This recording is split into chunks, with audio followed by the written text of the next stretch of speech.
Line by line एक एक चीज़ जब आप समझ लेंगे तो डिस्क्रिप्टिव क्वेश्चन तो आप कर ही सकते हैं, एक्सप्लेनेशन बेस्ड क्वेश्चन, साथ में एमसीक्यू बेस्ड क्वेश्चन भी आप इजीली कर पाएंगे। ये पूरी वीडियो देखने के बाद आप एमसीक्यू क्वेश्चंस इजीली सॉल्व कर सकते हो। तो ये जो चैप्टर है क्लाइमेट, इसके बारे में क्लाइमेट से रिलेटेड जो भी टर्म्स होती हैं वो हम पढ़ेंगे। In the last two chapter you have read about the landforms and the drainage of our country। आपने लैंड्स के बारे में पढ़ा, ड्रेनेज के बारे में पढ़ा। ड्रेनेज में मेनली आपने रिवर सिस्टम, लेक्स, इनके बारे में पढ़ा था, right. These are two of three basic elements that one learns about the natural environment of any area। यानी कि देखो, अब मान लो कोई शहर है, अगर वो किसी नदी के किनारे पे बसा हुआ है तो वहाँ का जो एनवायरनमेंट है वो अलग होगा उन स्टेट से जहाँ पर कोई आसपास बड़ी नदी नहीं है। जैसे राजस्थान है, ड्राई क्लाइमेट है, वहाँ का एनवायरनमेंट अलग है एज़ कम्पेयर टू जो साउथ में जो स्टेट्स हैं उनका एनवायरनमेंट अलग है। इसलिए जो जैसे लैंड फॉर्म्स हो गए, जैसे लैंड जो है वो कैसे किस टाइप की जो लैंड है, राइट। माउंटेन जो लैंड फॉर्म्स हैं अगर वो माउंटेनियस है, वहाँ का जो एनवायरनमेंट है वो अलग होगा एज़ कम्पेयर टू जो प्लेन एरिया होगा। तो कहने का मतलब ये है कि जैसे लैंड फॉर्म्स हो गए या ड्रेनेज सिस्टम हो गया, वो जो हैं किसी एरिया के क्लाइमेट को या एनवायरनमेंट को मॉडिफाई करते हैं। In this chapter you will learn about the third. तो पहली चीज़ जो एनवायरनमेंट को अफेक्ट करती है वो लैंड फॉर्म, ड्रेनेज, और जो थर्ड चीज़ है that is the atmospheric conditions के वहाँ का एटमॉस्फेयर कैसा है that prevail over our country. Why do we wear woolens in December, or why it is hot and uncomfortable in the month of May, and why it rains in the June and July। तो ये जो चीज़ें हैं वो हम इस chapter में पढ़ने वाले हैं एटमॉस्फेरिक कंडीशंस के, यानी कि जो तीसरा फैक्टर है उसके बारे में हम पढ़ेंगे। जो तीसरा फैक्टर जो हमारे एनवायरनमेंट को अफेक्ट करता है। The answers to all these questions can be find out by studying about the climate of India। तो इंडिया का जो क्लाइमेट है, जब आप अब क्लाइमेट के बारे में पढ़ लोगे इंडिया के, तो आप समझ जाओगे कि दिसंबर में सर्दियाँ क्यों हो जाती हैं, जून जुलाई के आसपास इतनी गर्मी क्यों होती है, रेन क्यों होती है। इस टाइप के क्वेश्चंस जो हैं आपको आंसर मिल जाएंगे। अब यहाँ पे क्लाइमेट और वेदर की डेफिनेशन को एक्सप्लेन किया गया है। आपसे डिस्क्रिप्टिव क्वेश्चन में भी पूछा जा सकता है कि write difference between climate and weather. Climate और वेदर में क्या डिफरेंस होता है। Climate refers to the sum total of weather conditions and variations over a large area for a long period of time more than 30 year. अब यहाँ पर दो चीज़ें बोली हैं। जो क्लाइमेट है वहाँ पे हम क्या करते हैं, वहाँ का जो पहली चीज़ तो ये देखते हैं कि लार्ज एरिया, और दूसरी चीज़ क्या देखते हैं, लार्ज टाइम, यानी कि 30 ऑलमोस्ट कितनी, यहाँ पे 30 ईयर का इन्होंने बोला है कि 30 सालों तक लगातार किसी बड़े एरिया में वहाँ का जो मौसम है वो कैसा रहा है, एक एवरेज देखते हैं कि 30 सालों तक एवरेजली प्रेसिपिटेशन किस टाइप की हुई है, कम हुई है, ज़्यादा हुई है, एवरेज। तो एक मोटा माटा आइडिया लेते हैं 30 साल का। तो वो जो बजाय के और अगर हम डेली का देख रहे हैं कि आज बारिश हुई या नहीं हुई, आज मौसम गर्म ज़्यादा था या ठंडा ज़्यादा था, आज हवा तेज़ थी या कैसी थी, और हवा की डायरेक्शन कैसी थी। जो ये हम डेली बेसिस पर जो हम चीज़ देखते हैं वो तो होता है वेदर। लेकिन जो 30 ईयर के टाइम के अकॉर्डिंग हम मापदंड करते हैं, 30 ईयर का जो हम एवरेज लेते हैं वो होता है क्लाइमेट। तो क्लाइमेट और वेदर में आपको डिफरेंस समझ में आ गया होगा कि वेदर होता है जो हम डेली बेसिस पर देखते हैं मौसम को, और क्लाइमेट हो जाएगा एक लॉन्ग पीरियड ऑफ टाइम के अकॉर्डिंग जब हम देखते हैं। So weather refers to the state of the atmosphere over an area at any point of time.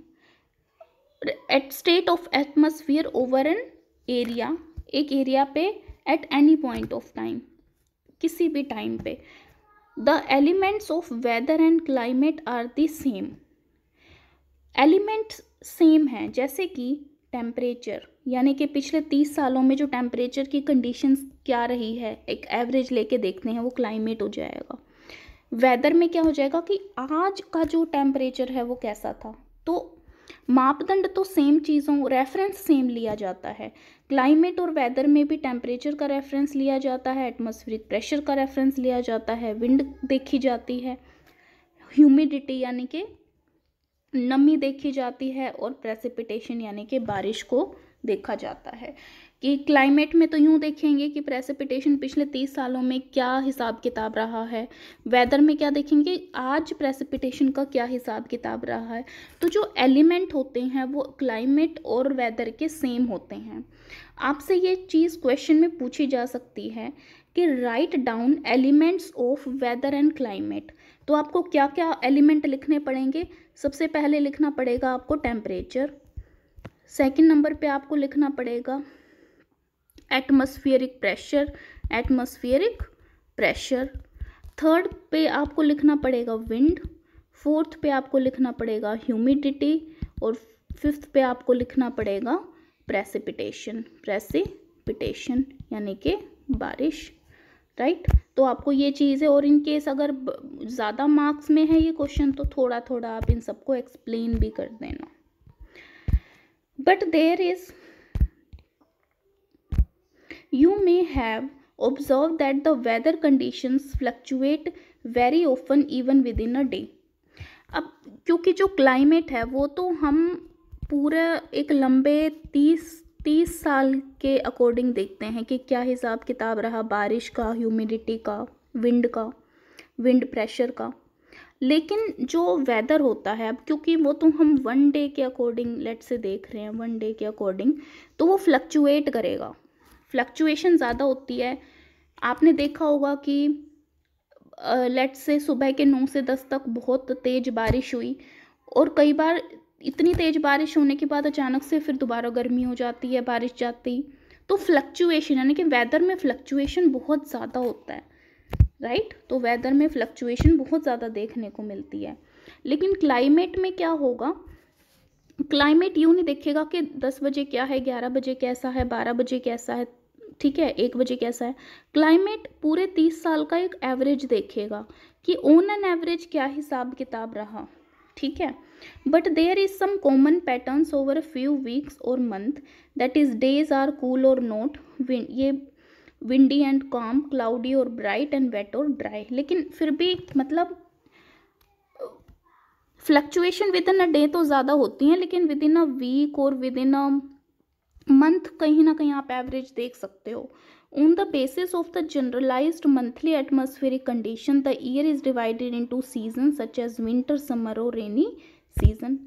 तो अब इन्होंने ये क्या कह रहे हैं, ये कह रहे हैं कि ऑन एन एवरेज हमने देख लिया कि मंथली बेसिस पर, यानी कि जनवरी के महीने में कैसा था, बजाय कि डेली क्योंकि डेली फ्लक्चुएशन ज़्यादा होती हैं, तो डेली कैटेगराइज करने की बजाय इन्होंने क्या किया कि सीजन, जैसे मतलब जो वेदर होता है, जो मौसम होता है, बजाय कि डेली उसको करने की बजाय सीजन्स में कैटेगराइज कर दिया। यानी कि सीजन्स में, यानी कि जिन मंथ्स में, कुछ मंथ में ज़्यादा सर्दी थी तो उसको विंटर सीजन में कैटेगराइज कर दिया, जिन मंथ में बारिश ज़्यादा थी उसको रेनी सीजन में कैटेगराइज कर दिया, और जिन मंथ में गर्मी ज़्यादा थी उनको समर सीजन में कैटेगराइज कर दिया। तो इस तरीके से जो वेदर कंडीशंस थी उनको किस में चेंज कर दिया उन्होंने, किस में कैटेगराइज कर दिया, सीजन्स में। The world is divided into a number of climatic regions. Do you know what type of climate India has and why it is so? We will learn about in this chapter. अब मैंने बताया था कि climate यानी कि जो पूरा world है, लेट्स से ये मतलब और जैसे ये अर्थ है, ठीक है, तो अब जो ये इक्वेटर यहाँ से पास होके जाती है अर्थ के बिल्कुल बीच में से, हमको पता है कि यहाँ के आसपास वाले जो देश होते हैं वहाँ का क्लाइमेट ज़्यादातर एक जैसा रहता है, थोड़ा सा ह्यूमिड क्लाइमेट होता है। यहाँ पे ह्यूमिड क्लाइमेट क्यों होता है, ह्यूमिडिटी क्यों होती है, क्योंकि लेट्स से ये जो सन है, तो यहाँ पर कहीं ना कहीं जो सन की रेज हैं वो डायरेक्ट आ रही होती हैं, जिसकी वजह से यहाँ पर humidity through out the year ज़्यादा रहती है। तो यहाँ पे जितने भी देश हैं वो उनका क्लाइमेट कैसा हो जाएगा, ह्यूमिड टाइप क्लाइमेट हो जाएगा। तो ये यूँ कह रहे हैं कि जो पूरा वर्ल्ड है, ये जो पूरा वर्ल्ड है, इसको अलग अलग क्लाइमेटिक रीजन्स में डिवाइड कर दिया है, ठीक है, कि जो अर्थ के जो थोड़ा इस साइड के जो देश हैं उनका क्लाइमेट अलग होगा, यहाँ का क्लाइमेट अलग होगा, इक्वेटर का क्लाइमेट अलग होगा। तो ये क्यों कह रहे हैं, क्या आपको पता है कि इंडिया का क्लाइमेट किस टाइप का है, तो इंडिया का क्लाइमेट किस टाइप का है वही हम इस चैप्टर में पढ़ने जा रहे हैं। द वर्ड मॉनसून, अब जैसे हमारे जो इंडिया का टाइप का जो क्लाइमेट है वो है monsoon type of climate, monsoon type climate, right. तो यही उसी को डिस्क्राइब करेंगे कि मॉनसून टाइप क्लाइमेट कैसा होता है। The word monsoon is derived from the Arabic word मौसिम विच लिटरेरी मीन्स सीजन। तो यहाँ से ये डिराइव हुआ है। Monsoon refers to the seasonal reversal in the wind direction during a year. अब देखो, ये यूं कह रहे हैं कि ठीक है इंडिया का जो क्लाइमेट है वो मॉनसून टाइप ऑफ क्लाइमेट है, लेकिन मॉनसून टाइप ऑफ क्लाइमेट क्यों है और वो होता क्या है। दो चीज़ें उठती हैं कि monsoon type of climate, what is monsoon type of climate, ये होता क्या है मॉनसून टाइप क्लाइमेट। अब जैसे ह्यूमिडिटी टाइप ऑफ क्लाइमेट में तो क्या होगा भाई, ह्यूमिडिटी ज़्यादा होगी, नमी ज़्यादा होगी, इसीलिए उसको ह्यूमिड टाइप बोल दिया। तो व्हाट मॉनसून टाइप क्लाइमेट, तो मॉनसून टाइप क्लाइमेट होता क्या है, क्योंकि भाई हमने कहा कि इंडिया का मॉनसून टाइप क्लाइमेट है, तो वो होता क्या है, इसमें एक्चुअली में होता क्या है मॉनसून टाइप। तो मॉनसून टाइप ऑफ क्लाइमेट में होता क्या है कि जो विंड्स होती हैं उनका सीजनल रिवर्सल होता है, रिवर्सल। यानी कि मान लो जून का महीना है, एक एग्जांपल दे रही हूँ आपको कि जून का महीना है और जून के महीनों में जो विंड की डायरेक्शन है वो नीचे से ऊपर की तरफ है ऐसे, लेकिन जनवरी फरवरी आते आते क्या हो जाएगा, जैसे जनवरी में फिर क्या हो जाएगा, एक एग्जांपल दे रही हूँ, जनवरी में क्या हो जाएगा, ये जो डायरेक्शन ऐसे से ऐसे थी वो उल्टी हो जाएगी, वो ऊपर से नीचे हो जाएगी। तो यानी कि मान लो थोड़ा गर्मी का महीना था तो विंड की डायरेक्शन ये थी, सर्दियों के महीने में विंड की डायरेक्शन उल्टी हो गई, तो सीजन्स में विंड का क्या हो गया, रिवर्सल हो गया, डायरेक्शन का रिवर्सल हो गया। और ये जो सीजनल रिवर्सल ऑफ विंड होता है इसी को हम बोलते हैं मॉनसून टाइप ऑफ क्लाइमेट। अब इंडिया में सेम ये चीज़ फॉलो होती है। इंडिया में क्यों इंडिया के क्लाइमेट को मॉनसून टाइप क्लाइमेट बोला है, क्योंकि इंडिया में अलग सीजन्स, हर एक सीज़न में विंड की डायरेक्शन जो होती है वो अलग होती है। जैसे अगर मैं थोड़ा सा एक मोटा सा आपको आइडिया दूं, थोड़ा सा ये रफली बनाया मैंने इंडिया का, आई नो बहुत ही डिज़ास्ट्रस है, बट थोड़ा सा आइडिया देने के लिए, अगर हम इंडिया को ऐसे बीच में से डिवाइड कर दें तो ये वाला जो एरिया है वो क्या पड़ेगा, साउथ वेस्ट, और ये वाला क्या पड़ेगा, नॉर्थ वेस्ट, राइट। तो कुछ महीनों में तो क्या होता है, जो विंड की डायरेक्शन है वो ऐसे जाती है, देखो ऐसे नीचे से ऐसे ऊपर घूमते हुए यूं, लेकिन कुछ महीनों में क्या होता है, यूं ऊपर से लेके नीचे तक ऐसे घूमते हुए जाती है। तो बिल्कुल ये तो कहाँ तो नीचे से ऊपर जा रही थी, कहाँ ऊपर से नीचे आ रही है, तो विंड की तो डायरेक्शन बिल्कुल चेंज हो गई ना। तो कुछ महीनों में नीचे से ऊपर जाती है और कुछ सीजन में ऊपर से नीचे। तो इस वजह से यही रीज़न है कि इंडिया का जो क्लाइमेट है वो कैसा बता रहे हैं, मॉनसून टाइप ऑफ क्लाइमेट बता रहे हैं, कि इंडिया में जो आप वेदर देखते हो वो मॉनसून टाइप ऑफ क्लाइमेट की वजह से है। The word monsoon is derived from the Arabic मौसम विच लिटरेरी मीन्स सीजन, और मौसम वर्ड इसका मतलब ही सीजन होता है। Monsoon refers to the seasonal reversal in the wind direction during a year. तो आपको एमसीक्यू में पूछा जा सकता है कि मॉनसून और का मतलब क्या है। मॉनसून का मतलब होता है seasonal reversal in wind direction during a year, यानी कि साल में विंड्स की जो डायरेक्शन है वो कैसे चेंज हुई हैं, बिल्कुल चेंज हो जाती हैं डायरेक्शन। आगे देखते हैं। The climate of India is described as monsoon type. मैंने बता ही दिया कि जैसे पूरा वर्ल्ड अलग अलग क्लाइमेट में बटा हुआ है। इक्वेटर में जो कंट्रीज पड़ती हैं उनका इक्वेटोरियल यानी कि ह्यूमिड क्लाइमेट है, ह्यूमिड टाइप, राइट। रीज़न भी पता है हमें क्योंकि सन की रेज डायरेक्ट पड़ती हैं, ह्यूमिडिटी बनी रहती है। इंडिया का कैसा है, इंडिया का मॉनसून टाइप है, रीज़न भी बता दिया मैंने क्यों है। In Asia this type of climate is found mainly in the south and the south east. Asia में ये जो मॉनसून टाइप क्लाइमेट है ये खाली इंडिया में नहीं है, साउथ ईस्ट में काफ़ी सारे, साउथ और साउथ ईस्ट में कई कंट्रीज़ ऐसी हैं जहाँ पर ये क्लाइमेट जो है वो पाया जाता है। ऑब्वियस सी बात है, अब देखो जैसे ये इंडिया का साउथ है, ये क्या है, इंडिया का साउथ, और इंडिया कहाँ पड़ता है हमें पता है, इंडिया जो है वो साउथ एशिया में पड़ता है, ठीक है, साउथ एशिया में। अब साउथ एशिया की इधर वाली जो कंट्री हैं वो क्या कहलाएंगी, इधर वाली जो कंट्री है वो क्या कहलाएंगी, ईस्ट एशिया वाली कंट्रीज है ना। तो इधर वाली जो ईस्ट एशिया वाली कंट्री है वहाँ पर भी मॉनसून टाइप क्लाइमेट देखने को मिलता है। तो मेनली जो साउथ एशिया और ईस्ट एशिया वाली कंट्री है वहाँ पर कौन सा क्लाइमेट देखने को मिलता है, मॉनसून टाइप ऑफ क्लाइमेट। अब आपसे ये एमसीक्यू में पूछा जा सकता है कि बताओ साउथ और साउथ ईस्ट एशिया में किस टाइप का क्लाइमेट हमें देखने को मिलता है। तो आपसे ऑप्शन पूछ देंगे कि humid climate, monsoon type climate, किस टाइप का, ये हो गया। Despite an overall unity in the general pattern there are perceptible regional variations in the climatic conditions within the country। कि भाई माना कि भाई मॉनसून टाइप का ही क्लाइमेट है लेकिन फिर भी रीजनल वेरिएशन देखने को मिल जाते हैं। कई बार क्या होता है, जैसे मान लो बारिश का मौसम चल रहा है तो कई स्टेट्स में प्रॉपर वो बारिश का मौसम दिखता है, लेकिन कई स्टेट्स में एट द सेम टाइम फिर भी इतना ड्राई हुआ होता है। तो ज़रूरी नहीं है कि अगर मान लो हम ये कह रहे हैं कि सर्दी का मौसम आ गया या गर्मी का या बारिश का मौसम आ गया तो हर जगह बारिश बारिश बारिश इक्वल बारिश देखने को मिलेगी, ऐसा नहीं होता। रीजनल वेरिएशन देखने को हमें एक कंट्री में मिल जाता है। Let us take two important elements, temperature and precipitation. तो ये यूँ कह रहे हैं, जैसे मैंने अभी बारिश का मैंने अपने आपको एग्जाम्पल दे ही दिया, तो ये भी यही कह रहे हैं कि आप दो एग्जाम्पल देखो, एक तो आप देखो टेम्परेचर का, एक आप देखो बारिश का, and examine how they vary from place to place and season to season.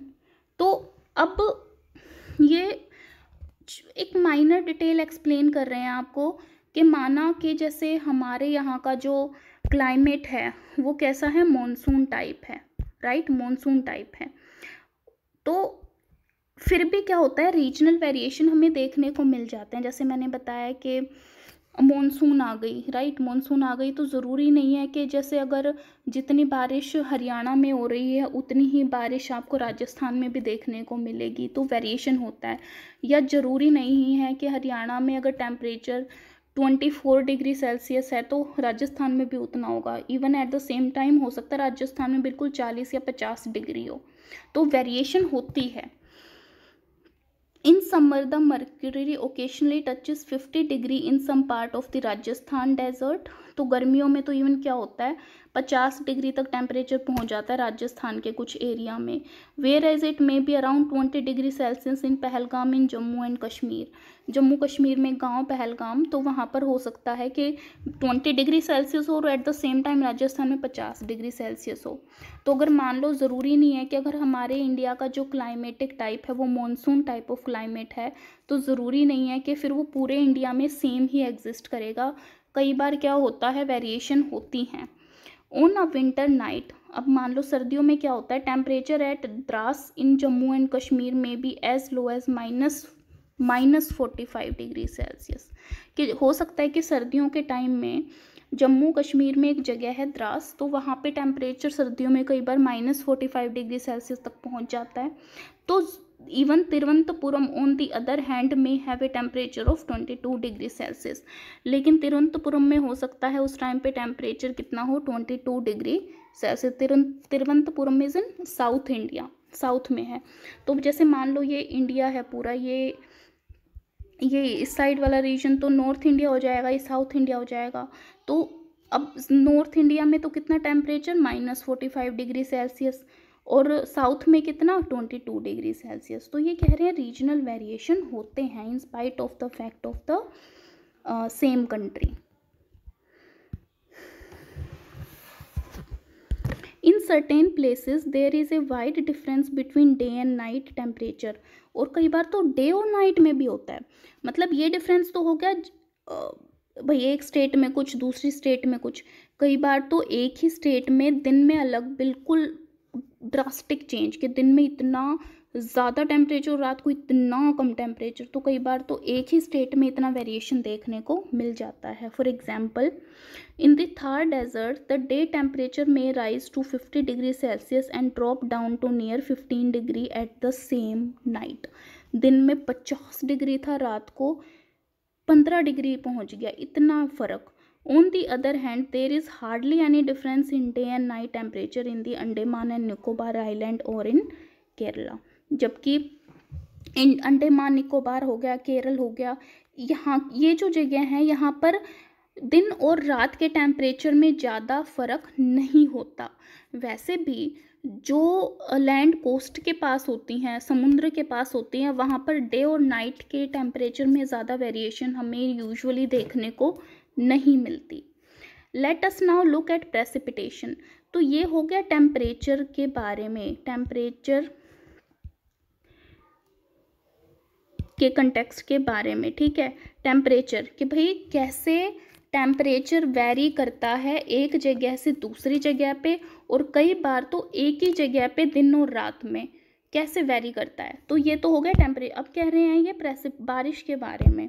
Now let us now look at precipitation. There are variation not only in the form and type of precipitation but also in its amount and the seasonal distribution.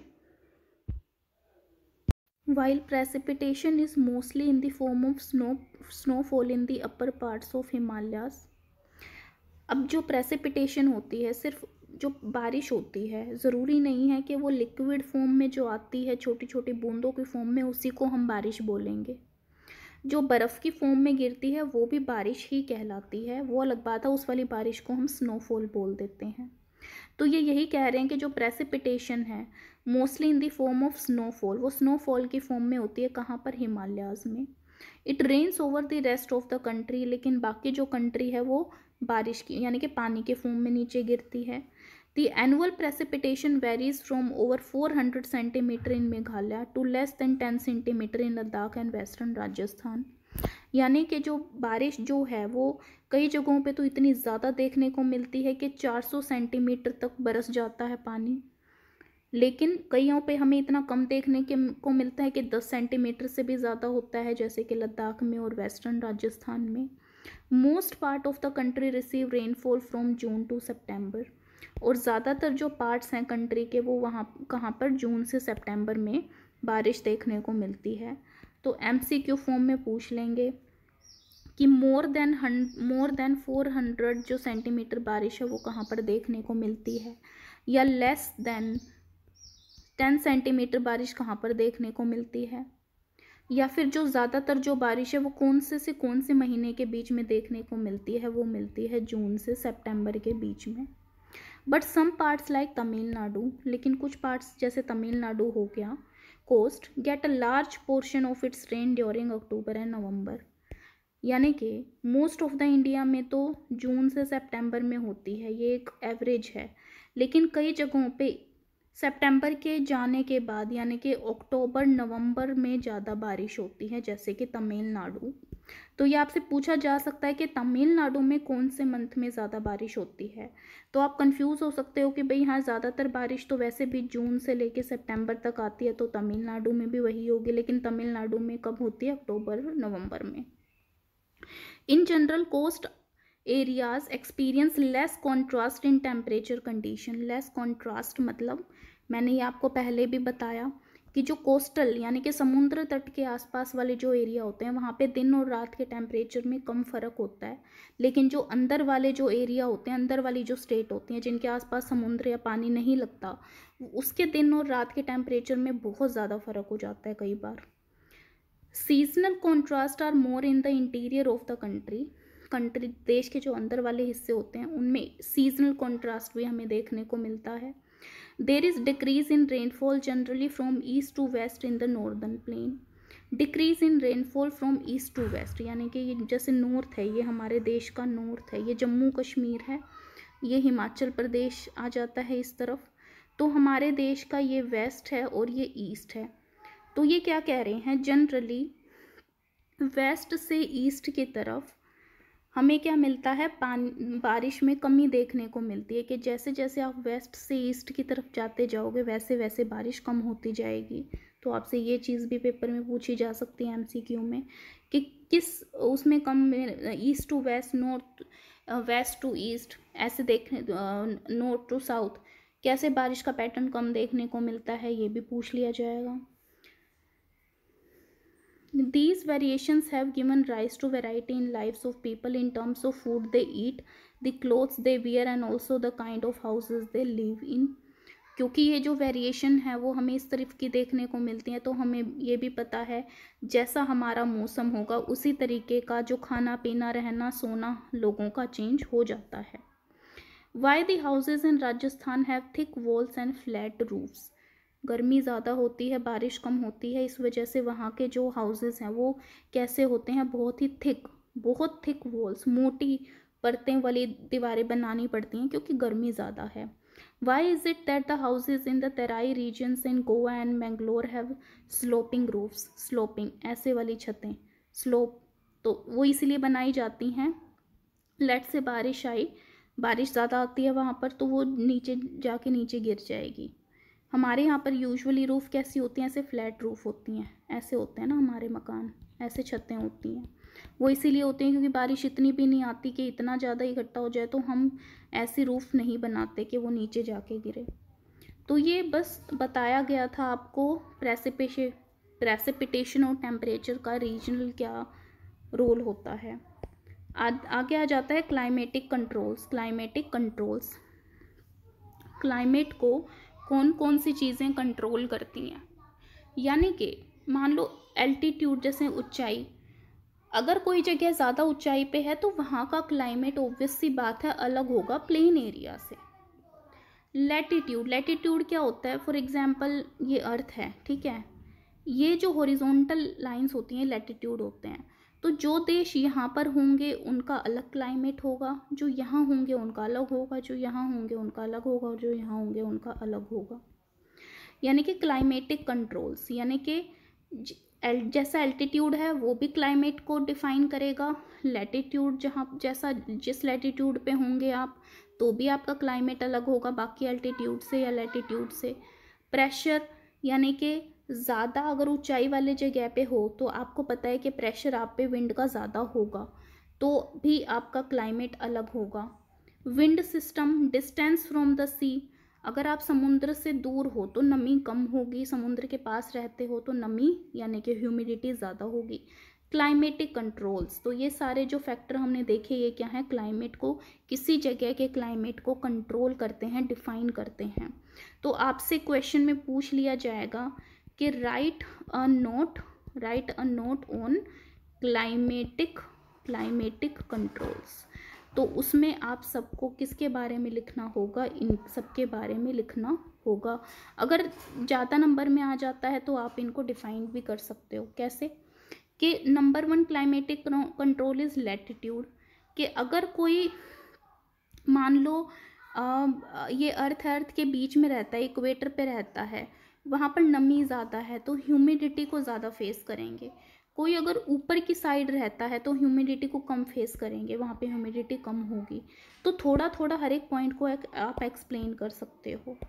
Due to the curvature of the earth, मान लो ये अर्थ है तो ये जो curves बनी होती हैं इन्हें कर्वेचर बोलते हैं।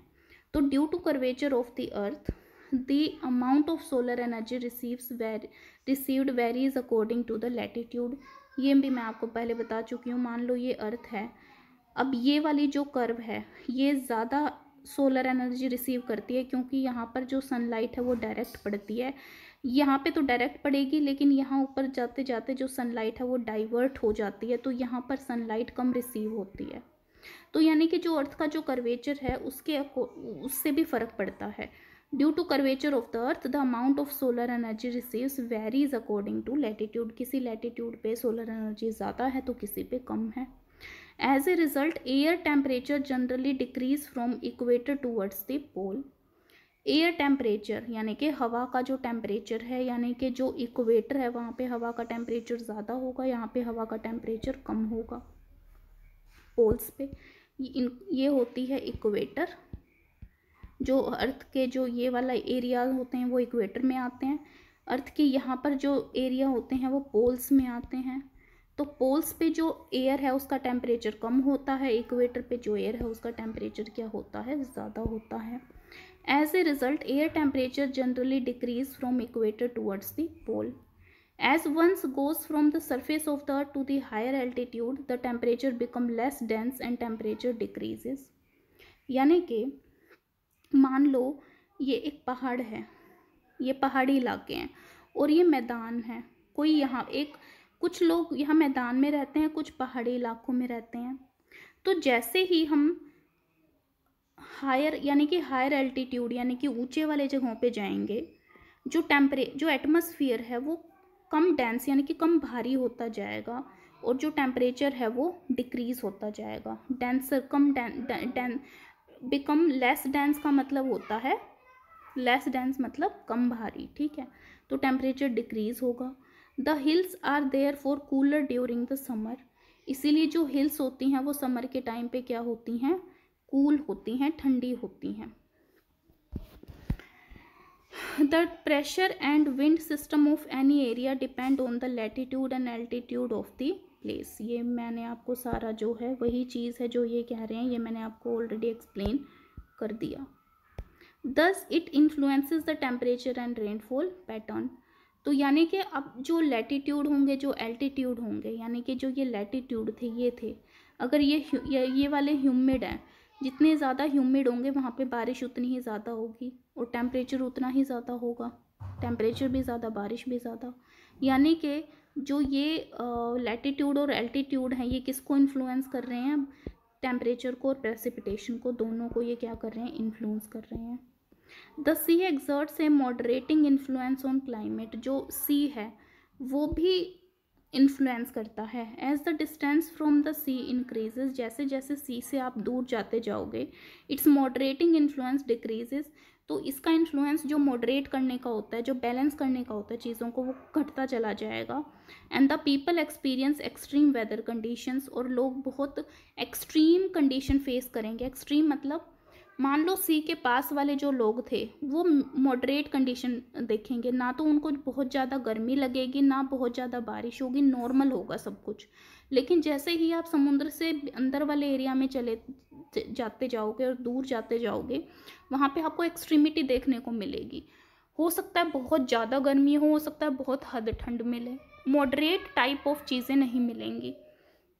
This condition is known as continentality, that is very hot during summer and very cold during winter. तो कॉन्टिनेंटली बोलते हैं, कॉन्टिनेंट के अंदर चले गए आप, अंदर के हिस्सों में चले गए तो या तो बहुत ज़्यादा ठंड देखने को मिलेगी या बहुत ज़्यादा गर्मी। Ocean currents along with on shore winds affect the climate of the coastal areas. अब ये होता क्या है, देखो मान लो ये अर्थ के जो साउथ वाले एरियाज़ हैं, सॉरी हमारे इसके इंडिया के, तो ये जो कोस्टल एरिया है समुद्र तट पे जो हैं, अब ये जो समुद्र है यहाँ पर कुछ जो हवाओं की डायरेक्शन है, लेट से ऐसे है, ऐसे हवाओं के डायरेक्शन है, ठीक है। ये जो डायरेक्शन है इनको बोल देते हैं, जैसे ओशन करंट बोल देते हैं कि जो पानी है वो किस डायरेक्शन में बह रहा है। तो ocean currents along with on shore winds, और जो विंड्स हैं विंड्स की जो direction affect the climate of the coastal area. Obvious सी बात है, लेट से जो करंट है, जो ओशन का जो पानी है उसकी डायरेक्शन भी इस तरफ है, हवा की डायरेक्शन इस तरफ है, तो जाके यहाँ पे जो लोग रहते होंगे उनको अफेक्ट करेंगे या नहीं करेंगे। For example any coastal area with warm और cold current flowing past it will be warmed और cooled if the winds are on shore. यानी कि अगर ठंडी हवाएं थी, ठंडा ओशन करंट था, यहाँ से ठंडा पानी आ रहा है, तो यहाँ पे जो लोग रहते होंगे वो ठंडक महसूस करेंगे, और ये जो ओशन करंट है, ओशन का जो पानी है वो गर्म है, तो यहाँ के लोग गर्मी महसूस करेंगे। तो ये फैक्टर बता रखे हैं। तो अभी तक हमने कितने फैक्टर पढ़ लिए कि किसी भी जगह के जो क्लाइमेट को कौन कौन कंट्रोल करते हैं। पहले नंबर पे हमने क्या देखा, लैटिट्यूड, ठीक है, कि लैटिट्यूड में हमने क्या देखा, मान लो ये अर्थ है, तो यहाँ पे जो रहते हैं उनको कैसा क्लाइमेट मिलेगा, और जो यहाँ पे रहते हैं उनको कैसे क्लाइमेट मिलेगा, ठीक है। दूसरे नंबर पे हमने क्या देखा, दूसरे नंबर पे हमने क्या देखा, एल्टीट्यूड कि जो ऊंचाई पे रहते हैं उनको अलग क्लाइमेट मिलेगा, जो नीचे रहते हैं उनको अलग क्लाइमेट मिलेगा। तीसरे नंबर पे हमने क्या देखा, ओशन करंट कि अगर मान लो ओशन का पानी ऐसे बहता हुआ, अगर वो ओशन का पानी यहाँ पे आके टकरा गया, अगर ये गर्म था तो यहाँ पे लोग गर्मी महसूस करेंगे, और ठंडा है तो ठंडी महसूस करेंगे। उसके बाद है चौथा factor final, just a second, उसके बाद है next factor finally relief to play a major role in determining the climate of a place. High mountain act as a barrier for cold or hot wind. They may also cause precipitation if they are high enough and lie in the path of rain bearing winds. The leeward side or mountain remain relatively dry. अब इस paragraph का मैं आपको समझाऊंगी meaning कि ये क्या कह रहे हैं। मान लो ये एक पहाड़ है, ठीक है, यहाँ से जो हवाएं आ रही हैं वो ह्यूमिडिटी लेके आ रही थी, ठीक है, क्लाउडी एयर थी, ह्यूमिडिटी थी, अब वो यहाँ पर जैसे ही पहाड़ आया उससे टकरा गई, और इससे जब वो टकराई तो वो जो बारिश जहाँ ऊपर जाके होनी थी वो यहीं पर ही वो बारिश होने लग गई। यानी कि माउंटेन के जो इस साइड वाले एरिया हैं उन्होंने तो बारिश देखी, लेकिन जो इस साइड वाले एरिया थे वो बारिश नहीं देख पाए। यानी कि, और अगर मान लो ये एरिया जो है, ये एरिया अगर माउंटेन होने की बजाय प्लेन एरिया होता तो बारिश ऊपर, ये विंड ऊपर जाके बारिश होती तो इक्वली हर जगह बारिश होती, लेकिन माउंटेन की वजह से जो क्लाइमेट है वो क्या हो गया, अफेक्ट हो गया, ठीक है। तो इस तरीके से रिलीफ फीचर भी अफेक्ट करते हैं। अब ये तो हो गया ओवरऑल वर्ल्ड के कंटेक्स्ट में। अब हम करेंगे इंडिया के कंटेक्स्ट में कौन सी चीज़ें हैं जो इंडिया को अफेक्ट करती हैं। तो पहला आ गया लैटिट्यूड। इंडिया का जो लैटिट्यूड है वो कहाँ पर पड़ता है। अब देखो, जैसे मान लो ये इंडिया है, मोटा मोटा बनाऊंगी, ठीक है, मान लो ये इंडिया है, इंडिया को एग्जैक्ट बीच में से जो लैटिट्यूड कट करके जाता है उसको हम, मतलब जो ट्रॉपिक ऑफ कैंसर है वो इंडिया को ऑलमोस्ट बीच में से कट करके जाता है। ट्रॉपिक ऑफ कैंसर गुजरात से शुरू होती है और मिज़ोरम तक जाती है। गुजरात, राजस्थान, मध्य प्रदेश, छत्तीसगढ़, झारखंड, वेस्ट बंगाल, त्रिपुरा और मिज़ोरम, 1 2 3 4 5 6 7 8, इन 8 स्टेट से ट्रॉपिक ऑफ कैंसर क्या होती है, क्रॉस करके जाती है, ठीक है।